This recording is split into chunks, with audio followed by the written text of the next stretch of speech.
for children to do is not to overshare. And unfortunately, predators are really good at asking those questions and not in a direct way. They may say, "Oh, yeah, I heard football games were good this year. So how'd your team do?" Oh, they did well. Really, who they beat? And then they're going to figure out who they beat so they can figure out what team they play for.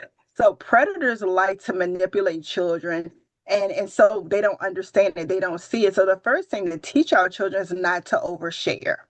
You should not be sharing where you live, what school you go to, what sports that you play, your name, of course, your address, the basic information. But predators also, they keep track. They start to keep a scorecard. I may not get it all today.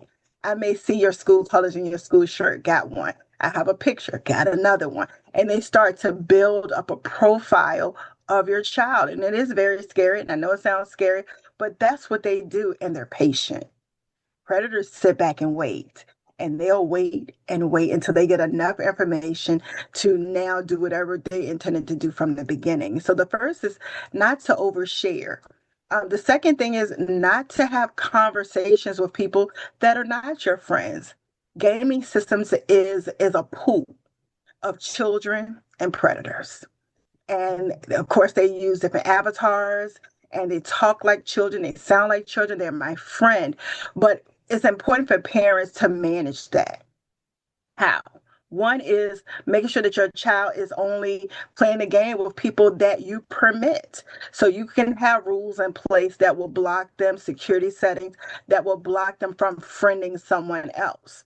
So you want to make sure you know exactly who your child is playing with. You know what school they go to, who their parents are like. You want to do the work, just like if you're having a sleepover.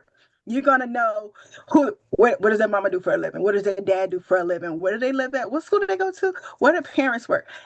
Parents do the research. You have to do the same thing with the game and more. So that's the first thing is teaching them not to share information, not to have a lot of conversations. And this is the trick when they're playing on the game, in particular, I focus on the game right now, not to move the game, not to move the conversation from the game to now your cell phone.